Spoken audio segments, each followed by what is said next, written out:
Hey guys, good morning, welcome to my new blog. তো আজের ব্লগটা দেখতে থাকুন। আজের ব্লগটা স্পেশাল আছে।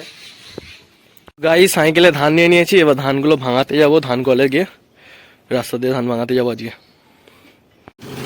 ধান ভাঙানো কলে এসে দেখি তো বিশাল ব্যাপার। অন্যদিন 8টা সাড়ে 8টা না বাজলে ধান ভাঙানো শুরু হয়নি, আর আজকে তো তাড়াতাড়ি শুরু করে দিয়েছে। অন্য একজনের তো ভাঙাচ্ছে, আর বাবা তো আগে থেকেই দোকানে লাইন দিয়েছিল, কারণ তোমার পর যার লাইনে দাঁড়াবে তাকে ভাঙানো হবে। তো ধানের ওয়েট আরে করতে হয়, তো আমাদেরও ধানের ওয়েট আরে করে নেবো। আর বাবা একজনদের ধান মাথা তুলে দিচ্ছে, এবার ধান ভেতরে কী করে ঢালতে হয় সেটা আপনাদেরকে দেখাবো। আর এখানে আমাদের ওয়েট করে রাখা আছে ধান, তো একজন ঢালছে মাথায় করে ধান, তো আপনারা দেখুন। ওই ডালাটার ভিতরে ঢাললে তবে পাশ থেকে ভাঙিয়ে চাল করবে। মাথার উপরটা পুরো ঢেলে দিল, আর ভেতরে পুরোটা একদম খালি করে দেবে, তারপরে এই পাশ থেকে ভাঙিয়ে চাল করবে। আর ধান মারা আজ সকাল সকাল তাড়াতাড়ি করে দিয়েছে, খুবই ভালো কথা, তাড়াতাড়ি হয়ে যাবে। জাম হয়ে গেছে। আর সেই সময়ই চাল গোলায় আটকে গেল, ভেতরে ধানের মেশিন খারাপ হয়ে গেছে। আবার পুরো মেশিন খুলে আবার সব চাল বার করে আবার পরিষ্কার করে প্লেট ভালো করে লাগাতে হবে। এই এক সমস্যা ধান কল মেশিন ভাঙানো। খালি জাম হয়ে গেছে। তো আবার অনেকক্ষণ ওয়েট করতে হবে। এখন ধান ভাঙানা কল মেশিন ঠিক হলে তারপর আবার ধান ভাঙানা চালু হবে। তো এখন এই যে মিস্ত্রি সারাচ্ছে, তারপর কি অনেকটা সময় কাটানোর পর ধান ভাঙিয়ে আমি আর বাবা দুজনে চলে এলাম।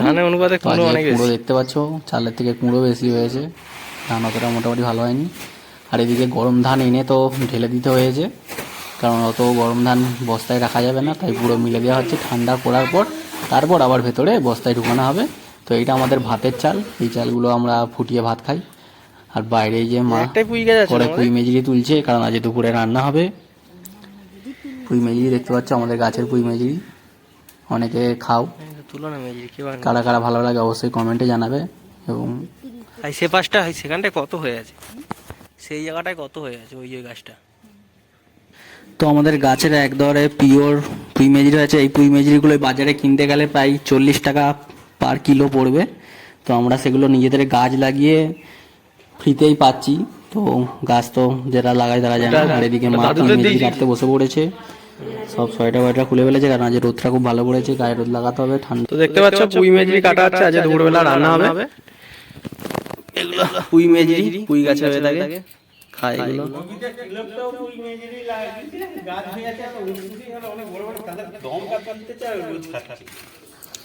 তার সঙ্গে রয়েছে ছাঁচিলাও ডাঁটা। ছাঁচিলাও ডাঁটা রান্না হবে, আমাদেরই গাছেরই ছাঁচিলাও ডাঁটা, সেটাও ফ্রিতে, কোনো অসুবিধা নেই।